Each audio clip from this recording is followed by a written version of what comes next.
physically, like, did a lot of stuff that was really demanding, like so demanding. But I smashed my finger yesterday. And every time I'm trying to play guitar, it's like it feels like it's really big and I keep hitting it on the strings. Like, but I know you guys are like achy today too. I know you are. We feel your pain. Yep. You feel my pain, thank you. I just need somebody to feel my pain. Oh. Yeah, I'm kind of tired too, but it's a good tired because yesterday was just such a good day.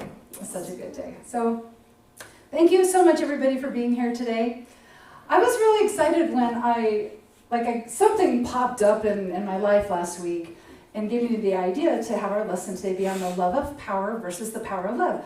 And I was thinking, there's that really great quote about the love of power versus the power of love. And I was like, who said that? Like, who said that really great quote? And I was thinking, was it Bishop John Shelby Spong? Because he writes a lot of really good, like, progressive kind of spiritual books. I was like, no, I don't think it was John Shelby. Was it I don't think it was old as Thomas Troward or Charles Fillmore. And so I just kept thinking, so finally I just Googled it. It was Jimi Hendrix. Jimi Hendrix says, right, that wise musician, musicians are just really creative people. We know this, right? We just know this. What he said exactly was, when the love of power, what he said was, when the power of love overcomes the love of power, the world will know peace. Okay, the world will know peace. So I'm going to talk about that, the love of power versus the power of love. But just to kind of describe really what love of power is there's no love involved in it actually. Because love is not about seeking to control things, right? Love is an expansive thing we have to surrender to. So we could say about love of power, what we could say instead is we're desiring power over something. So we desire power over conditions, or we desire power over people, like to get them to do what we want to do. We could easily just as well say, instead of love of power versus power of love, we could say personal will versus divine will. We could say fear versus faith. We could say worrying about all the problems and conditions versus creating solutions. Or we could say just power over others versus empowering others. So power over is about control. The power of love is about empowerment, creating more empowerment. So the love of power, I think of it, I like the term, I guess, power hungry. Yeah. And you think of power hungry, and you might think of maybe world leaders who are trying to control their people, right? Or you can think of big corporations. And the first thing that popped into my head, and this was kind of driving me nuts until I asked Dave about it, but I thought this happened in the 70s or the 80s, but it actually happened in the 40s. Tucker, A Man in His Dream, this guy Tucker, he creates this amazing car. The car is so amazing that every other the big auto corporations worried.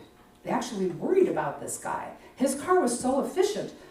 And you can watch the movie about it if you want to learn more about it, or Google. I guess you can Google it now, but anyway, these big auto corporations put him out of business. They put him out of business because they were afraid that he would make something great and people would buy his cars instead of their cars. Okay, that's power over. That's controlling. That's manipulating conditions. But see, we can also be power hungry and not really realize it because, we're not terrorizing society when we're power hungry, most of us, right? So we may not realize, I'm power hungry. But when we're power hungry, what we're doing is we're seeking to control conditions in our lives. We're seeking to manipulate conditions so we can feel happier about the conditions, so we can feel happier about ourselves.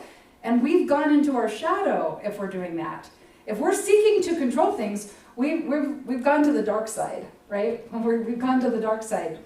So how being power hungry in our lives might look is judgment or hubris or arrogance, because we look at another person, we don't like how they're doing it, however they're living their life, we have a lot to say about it, we want to blame them for things, and basically through judgment and hubris and arrogance, We want to control what they do so we can feel better about ourselves.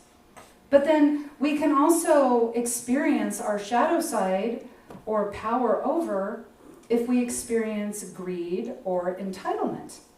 So we might look and see, oh, somebody has this amazing thing in their life and I don't have that, and so they must think they're better than me, and so I have to get this other thing, so I need to have more. So with entitlement or greed, we're seeking to control conditions and stuff, trying to get more stuff into our lives.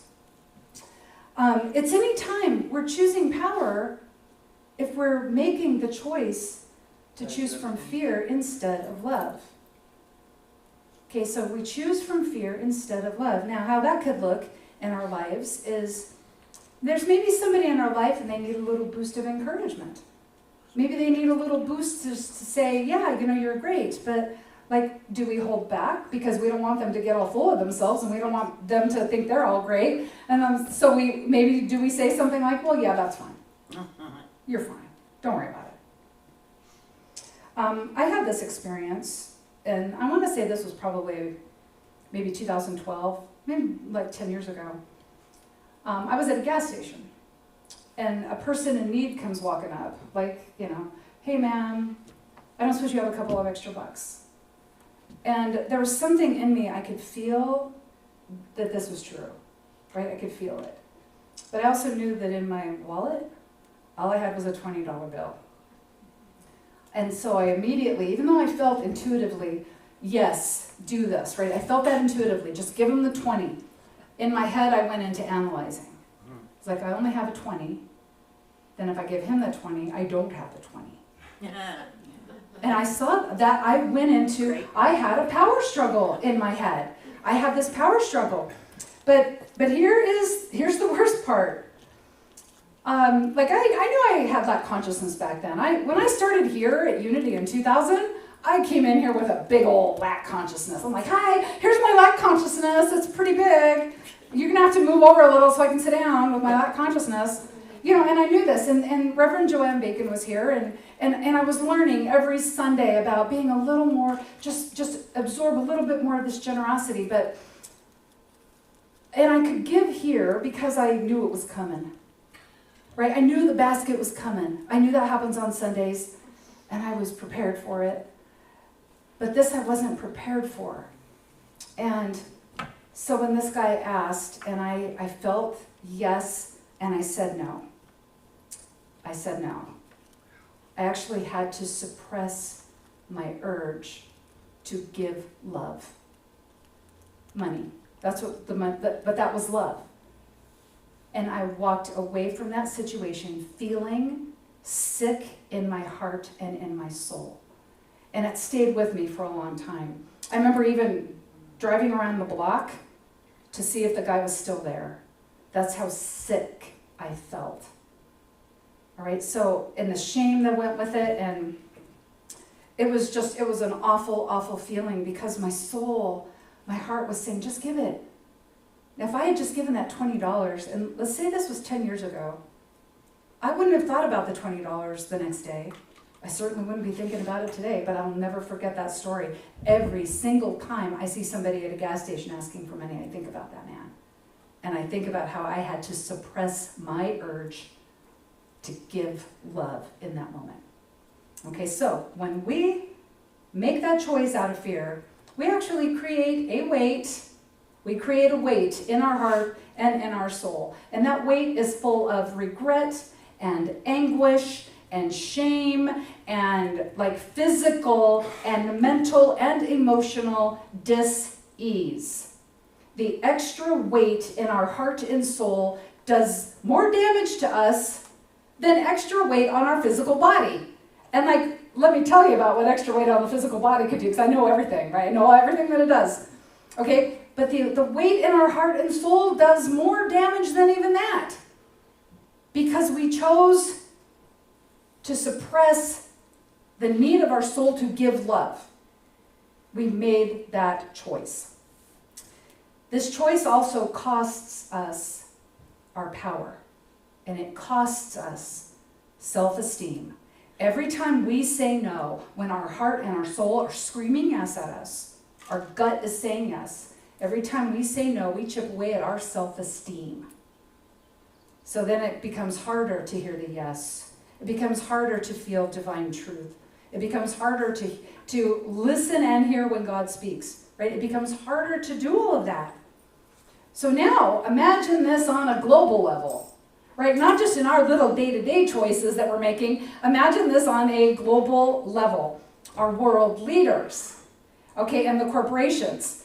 Any system out there that is supporting this idea of us versus them, any system out there that supports this idea, well, if they think different from you, don't have compassion for them.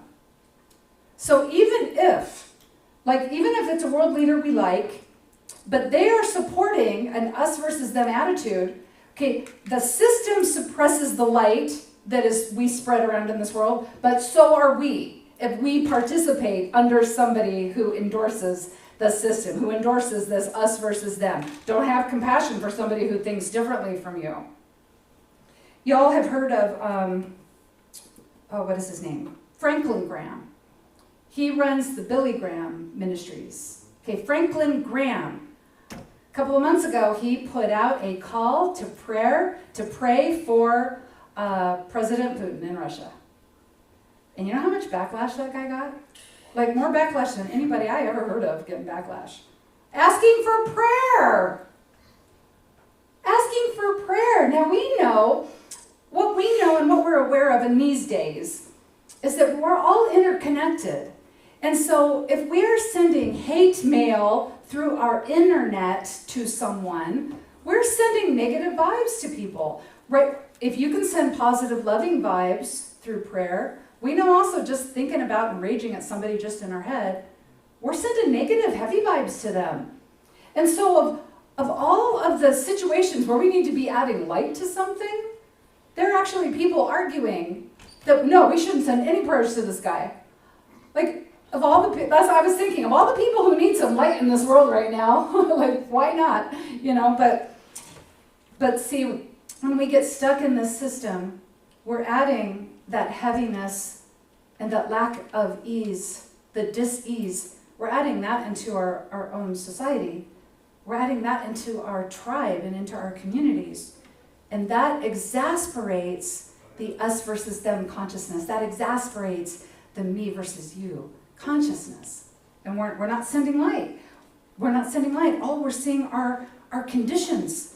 We're focused on conditions, we're focused on problems, and our prayers are full of problems and conditions. Because when you have a prayer, like my dear sweet grandma used to teach me this, because she would pray, for people to disappear off the planet if she didn't like them. Okay? When we're in a problem and we're focusing on the problem, we're just adding energy to the problem. Okay, when we are stuck in these conditions. When we cannot send light when we're focusing on how bad we think something is, how bad we think a condition is, how negative we think a condition is, how bad we think a person is. We keep thinking of all that. We're not calling forth the light. We're on the ground. We're stuck in the conditions. Okay, so that's what happens with the love of power, with the desire to have power over, the desire to control. So now we have the power of love. Okay, the power of love. It's big and expansive. Although at first the word can feel very small, because you can actually say in the same sentence, I love my shoes, I love my kids. You can say that in the same sentence. And so the word love can actually feel kind of small. But see, when we can note that, well, I really love these shoes. Oh, I love my kids. I love my husband. I love my family. I love my friends. I love my hobbies, and I love the stuff we do. That's where our awareness of love starts, right? We're calling forth love through us. But because love is expansive, even though it starts with a little seed of love, it expands. It gets expansive. So what love really is love is bigger than anything that we could describe. Love is bigger than, even really what we can imagine. And I think it would be kind of cool if we just called love the expansive force of the cosmos. I think that's more descriptive than saying, oh, love is working through me right now. I made a choice from love.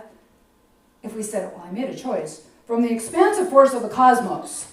That sounds like we're a little more busy. We're a little more active, like we're doing something here. But love, Charles Fillmore stated, love is the harmonizing force of the universe. Love is harmonizing. Love is attractive. Love is unifying. And so that's why we can have the experience of being in the right place at the right time. Because this expansive cosmic force, when we're choosing from love, the expansive cosmic force is putting different things in our path to support the expansion of love. When we're choosing to have power over others, we are actually shutting down like how life can work through us for us as us. When we're shutting down like opportunities that we could see, right? The car companies that shut down the Tucker car, why didn't it occur to them to do something that amazing with their cars? They didn't think about like, well, what could he teach them? Why didn't they hire him? Like, why didn't they hire him and pay him like so much money? But that didn't occur to them. All they saw was, he's going to take this away from us. He'll take this away. It didn't occur to them to just do better with what they had. Because it doesn't occur to us to do better with what we have when we're trying to control situations and people. It's only when we are calling forth that cosmic, expansive force of love that it occurs to us to do something better with what we have. Because we'll get some other kind of idea. We'll get inspired. So we'll want to do something. We'll want to do something that's different. Now what happens is that love, we start feeling it more and more in our life because it starts off with, I love these people in my life. I love the things. I love what I'm doing. We can see it and sense it and we're feeling it. Then that turns into love becomes the unconditional acceptance. Love becomes unconditional forgiveness and unconditional compassion. Now what I had for that guy at the gas station that one day 10 years ago was conditional compassion. I felt really bad for him, but come on, man, it was my only 20. Right? So there was a condition around that. I put it there myself. So as we're channeling love and calling forth love through us, it gains momentum in our lives. So all we have to do is just a little bit of the love. We just act compassionately right where we are, and it goes to work through us. Now what happens is that it becomes easier for us to say yes to that voice within us, to that gut feeling. Yes, just give that $20. You're not going to care about it in 2 days. It becomes easier. So fast forward now to I think it was 2014, and I picked up my kids from school. And I don't know, Adam might remember this. We're at the same flipping gas station. Okay, and so we're going to get some gas. And this young man comes up to me, and he's got a minivan with some kids in the minivan. And he's like, do you have anything to spare? And I actually had no cash on me, but I felt it. I'm like, you know what? I'm sorry, I don't have any cash on me, but I would be willing to go in there and put $20 on that gas pump for you. And you can put $20 in your car. And he's like, that would be great. Because he did actually ask for gas money. And so I go inside, I put $20 on his pump, I put 20 on mine. We're pumping gas. This guy, he runs into the gas station, he runs back out, gets in the car and drives away. Okay? Do you remember that? The guy just took the money and ran, basically, right? He went in probably and said, oh, I changed my mind, can I get my change? Or whatever. But my kids were, like when he was first asking for the money, my kids were just like, oh my gosh, this person in need. Oh my gosh, Mom, what can we do? And then when he left, Adam was like, he didn't even pump his gas. And I was like, well, honey, it felt like the right thing to do though, right? And that's what matters. We did what we felt like had to be done, the right thing to do. And even though on that day, this guy chose to run in and get that $20 and then just take off, he made that choice on that day, but we, through our giving, through our openness to give to him, we've added a little bit light to into his grace bank account. And maybe at some point, if people choose to keep acting with compassion toward him, maybe at some point, he'll all of a sudden feel it. He'll feel that grace is available to him. But the difference between those two interactions for me, even though that guy took our money, it did not cost me anything. It didn't cost me the $20. It didn't cost me any peace of mind. It did not cost me my power. It did not cost me like the anguish. I had none of that. My power and my spiritual self-esteem were intact because I still believed I did the right thing. And really, it was probably all about my kids at that point, right? Them getting to see this stuff at work in the world.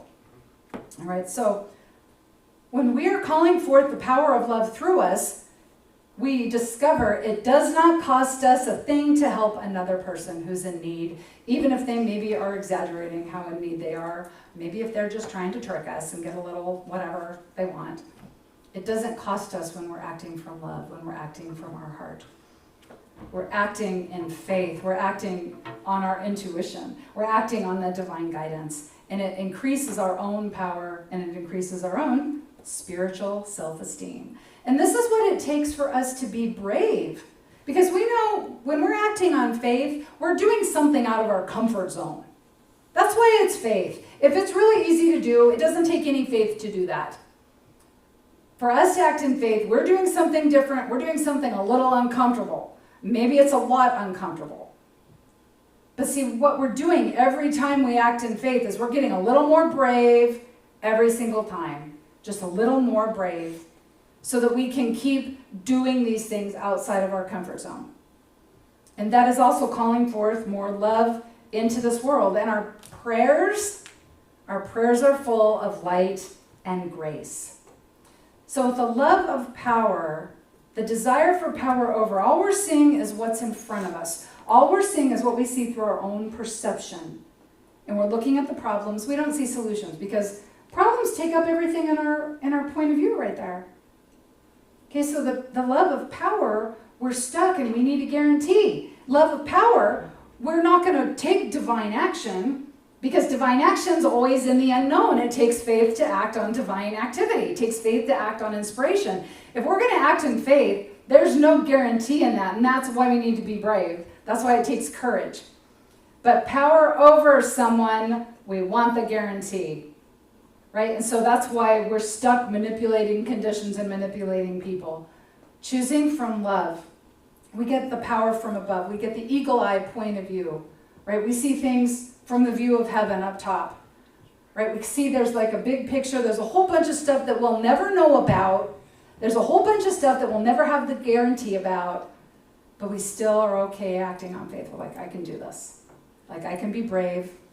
Because I don't need the guarantees. I just know that I'm being guided. And as long as I keep being guided, the love as a universal harmonizing power, love as a unifying attractive power, it's going to put things in the right place at the right time for me that I'm not going to know about, and that's okay. Because as long as I don't know about it, then I know I'm acting on faith. I know I'm being brave. And the universe will just arrange things. Things are going to fall into place for me. I'll be in the right place at the right time.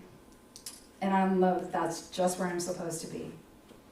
So here's our call to action this week. Our call to action. First of all, we have a very lovely affirmation. I carry love in my heart. Let's say that. I carry love in my heart. Over this next week, I invite you to ask yourself some questions as you're going through your day, especially if you're feeling a little salty, okay? Ask this question. Am I worrying about something? Am I pouring more energy into a problem? Am I in integrity with a life I want to create? Or am I making choices that are mean to myself? Am I envying somebody else, and so I don't want to give them encouragement? Am I afraid to give something because I'm afraid I will lose something? Do I need a guarantee to do this thing? I mean, you have to kind of think about that one, because if you're getting tires or something, you need the guarantee. Okay? But if you're acting in faith, If you're acting in faith, ask that. Am I afraid to just take this step forward because I need a guarantee? Any time that we answer yes to any of that, we're in a struggle. We're in an internal power struggle between fear and faith, or fear and love, right? We're in some kind of internal power struggle in there, and it's our darkness and our light. And if we're choosing from our darkness, from our afraid self, it will cost us power, and it will cost us self-esteem. So there's a solution to this. The solution is to choose grace. We choose to be a love amplifier. We choose to be a grace generator. And there's really kind of a simple way to do this. You just put your hand on your heart. Everybody, hands on hearts. You just put your hand on your heart, and you just take a deep breath. And what happens is you're putting your heart and your brain into coherence. Now, when your heart and your brain go into coherence, the brain that likes to think it's running the show all the time has to listen to the heart here. Because the heart is actually what's running the show. The heart has its own little tiny heart brain. Did you know that? Its own little brain. So the heart can decide, do I want to listen to this brain or not? But the brain, when it's engaged, the heart tells it to do something, it just have to say, all right. Okay, we'll do that, fine. Okay, so you put your hand on your heart and you just breathe for a moment. And then remember the affirmation. I carry love in my heart. I carry that love in my heart. And then ask a question. How could I see this differently? What could I do differently right here? And like I think about that moment at the gas station. That the one that caused me the trauma that just lasted forever. Where I felt so bad. I could have done this. I could have looked at this man and I could have done this. Okay, how could I see this differently? Now, the weird thing about this, of course, is that it's going to be a little awkward if you actually stop to engage your heart and your brain while you're faced with this. But you know what? I invite you to go ahead and do that anyway and feel a little awkward. Find yourself feeling a little awkward about it. Brene Brown, she always signs off her emails. She writes all kinds of stuff about authenticity, right? She says, stay awkward, stay kind. Stay awkward, stay kind. Because when we are letting ourselves feel a little awkward, we're out of our comfort zone and we're acting on faith. And also, the more you practice this, like the quicker it happens for you. So you could literally, hey ma'am, can you spare some money? You could do this. All right. It could happen, it'll happen that fast. But we just have to practice it all the time. Practice, practice. When you put your hand on your heart and you get this coherence, this is where we start remembering. We are the means for love to express in this world. We are that. We are the means for love to express in this world. All the love we experience. Like, people can say they love us, but actually the love we're experiencing, being around that person or in a situation, it's love working through us. Which is why you can watch the sad puppy commercial and feel so much love and compassion for the puppies, and the puppies are not even actually in your lap. Okay? Because what you're feeling is the activity of the divine at work through you. And then, of course, puppies, of course, love us also. But we're loving each other. But the big experience of love we have is what we're letting work through us. And so when we do this, we're letting ourselves remember we are the vessel for the love. We're the channel for the love. We're the means for that love to go out through us and into our lives. Love comes through us. It's coming through us, so we have to feel it all. We have to feel it all. Then the power of love becomes our guidance system, our GPS system. I don't even know what that would be. Somebody tell me a really cool little thing for that. But that becomes our guidance system. When we are being guided by our heart, we're not making those choices anymore that cost us our power. We're not making those choices that cost us our spiritual self-esteem.